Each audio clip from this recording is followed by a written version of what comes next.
सबसे पहले मैं आपको भलवानी का विषय बताता हूँ। देखिए, इस सरकार में लूट मचा हुआ है।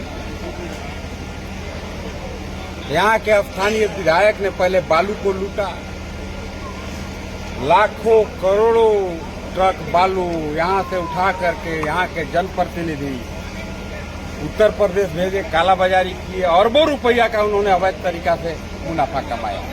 अभी एक नया ट्रेंड डेवलप कर गया, जमीन लूटो आंदोलन चल रहा है। जिस जमीन पर गरीब का 500 साल से कब्जा है, भलवानी के मैंने पर्टिकुलर भूखंड की चर्चा कर रहा हूँ। वहाँ पर बहुत आम का पेड़ है, बगीचा है, वहाँ पर चौपाल बना हुआ है। उत्तर प्रदेश से एक आदमी आता है जो कभी इधर नहीं आया, उसको कभी इधर देखा नहीं गया था।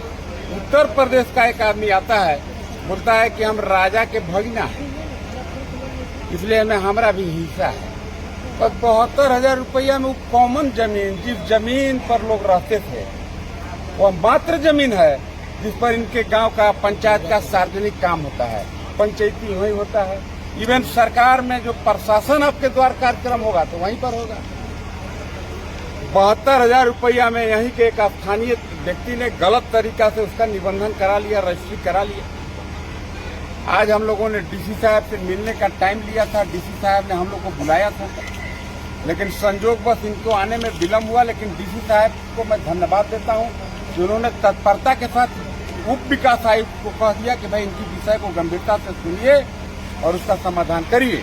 और इन लोगों के सामने ही तत्क्षण उप विकास आयुक्त महोदय ने रंका सीओ को फोन करके कहा कि उसका मोटेशन रोक दो, वह जाली है। उन्होंने तो यहाँ तक कहा कि जो व्यक्ति कहता है कि मैं गढ़ का भगिना हूँ, अब लिख दिया, नहीं होता है तो अमेठी के सरकार को लिखो, अमेठी जिला को लिखो। वह व्यक्ति जो बोलता है कि मैं इंटाइटिल था, लिख दिया, क्या वो अकेला इंटाइटिल है? ये मेरा क्वेश्चन नहीं है। सीओ साहब से उप विकास आयुक्त साहब ने पूछा कि उसका वंशावली मंगाओ कि वो इंटाइटिल था कि नहीं लिखने का। और मैं आपको बताऊं, ये मैं दावे के साथ कह सकता हूं वो इंटाइटिल नहीं है लिखने का। उसमें कई लोगों का शेयर होगा, उनके 5 भाई होंगे, उसका चचेरा 5 गो भाई होगा। ये अकेले ला के बेच के 72,000 रुपया पॉकेट गरम करके चल दिया। सीओ साहब को इन्होंने निर्देशित किया है, इसका पूरा जांच कर लीजिए। अमेठी जिला प्रशासन से पूछ लीजिए, अगर विधि सम्मत नहीं है तो उसके मोटेशन को आप रोकिए, खारिज करिए। और गांव के लोग काफी आंदोलित हैं, मैं भी इनके साथ खड़ा हूं। किसी कीमत पर कोई मैया के लाल, इनका वह सार्वजनिक जमीन जो सार्वजनिक काम में आता है, कोई नहीं लूट पाएगा। अब मुंह जाएंगे तब लूट लेगा, नहीं तो हमारा जियत वक्त हम नहीं लूटे देंगे, ये मेरा दावा है। इनके पास 3.5 एकड़ जमीन का रसीद कटता है, इनके पास बंडा पर्चा है, और जबरदस्ती वर्तमान के देखिए अभी सारा उल्टा गंगा बह रहा है। कैसे उल्टा गंगा बह रहा है? हम लोग काम कराते थे विकास के लिए, जब विकास होगा काम करा देंगे तो विकास हो जाएगा। लेकिन यहाँ उल्टा है, यहाँ विकास इसलिए कराया जाता है कि भैया जी के पॉकेट गर्म हो जाएगा, थैली गर्म हो जाएगा। तो रुपया कमाने के लिए वर्तमान के जनप्रतिनिधि काम कराते हैं, उनका विकास से कोई लेना देना नहीं है।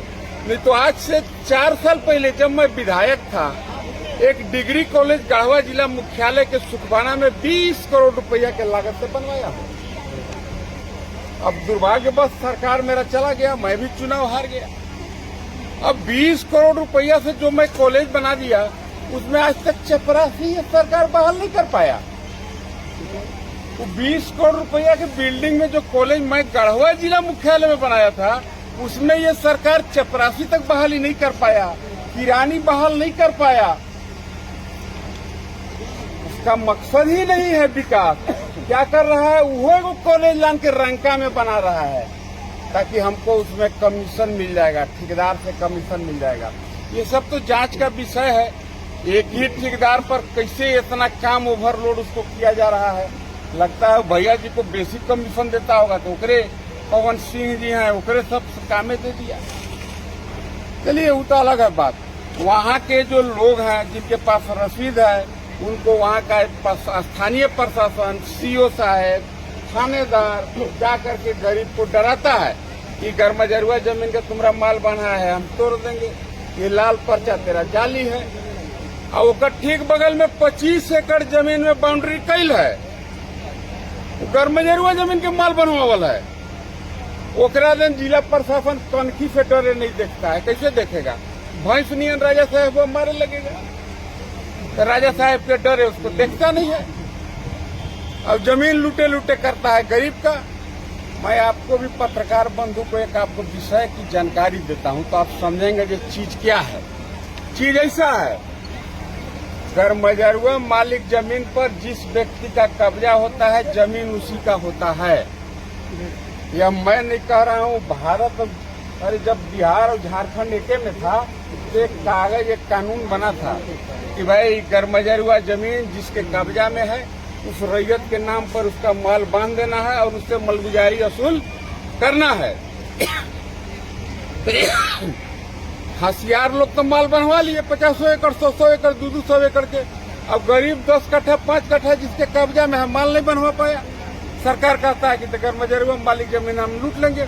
तो मेरा तो कहना है कि जब कानून था, नियम बना हुआ है कि गर्मजरुआ मालिक जमीन के स्थल पर COCI कर्मचारी जाएंगे और जाके गांव में पूछेंगे कौन जमीन पर किसका कब्जा है, जिसका कब्जा होगा उसके नाम पर माल बांध करके मालगुजारी वसूल करने का जब यह लेटर बिहार सरकार ने इशू किया, उस लेटर का दुरुपयोग क्यों हुआ?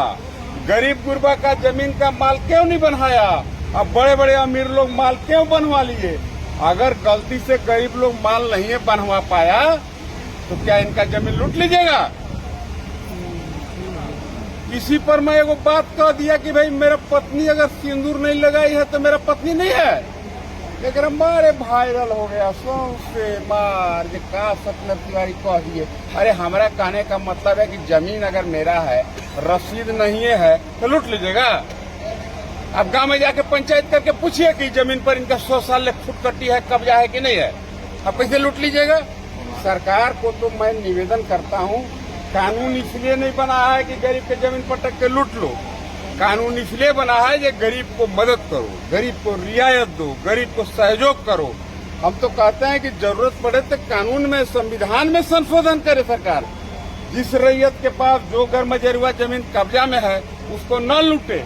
अभी तक वो नया आइटम चल रहा है, गर्मजरुआ जमीन भी आपका है, चल जाइए ऑनलाइन करावे। CO साहब कहेगा तो ऑनलाइन नहीं होता, क्या है? काठा पर रेट मांग रहा है, 1 एकड़ चढ़वावेला होगा जी, 27 कट्ठा होगा वा, 1 लाख देव तो ऑनलाइन करबो, नहीं तो नीचे ढाई हमारी गिरा देबो। अभी ऑनलाइन ऑफलाइन गरीब के पता है, कोई आदमी के रसीद हाथ में है लेकिन ऑनलाइन नहीं हो रहा है। अब ऑनलाइन नहीं हो रहा, उसका बेटी के बिया है, शादी नहीं कर पाएगा बेचारा, जमीन नहीं बिकेगा। लेकिन बड़े बड़े लोगों का ऑनलाइन हो जा रहा है। ये सरकार, हम कह सकते हैं कि निकम्मी सरकार है। और यहाँ के जो जनप्रतिनिधि है ये तो महानिकम्मा है, इसको तो जनप्रतिनिधि कहना भी नहीं चाहिए।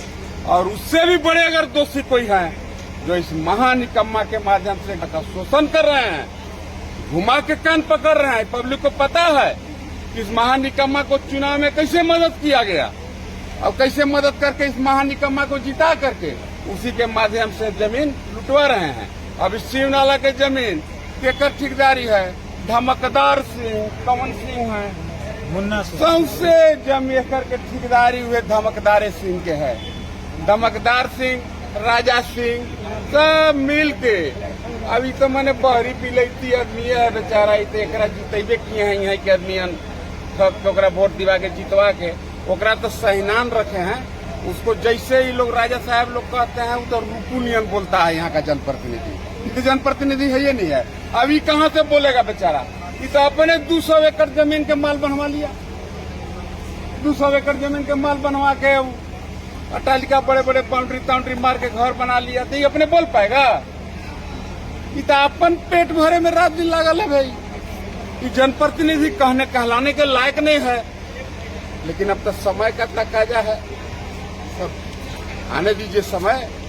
इन गरीब के यहाँ से जनप्रतिनिधि तो चल जाएंगे बंगाल के खाड़ी में, समय बताएगा, हम इतने कह सकते हैं। इनके सपोर्ट में आज जिनको खड़ा रहना चाहिए था वो प्रशासन को भेज के इनको डरवाता है। पुलिस सिपाही जाकर के कहता है कि महिला सिपाही भेज के तोरा मार लेंगे, तोरा लूट लेंगे। इस तरह के माहौल है। धन्यवाद।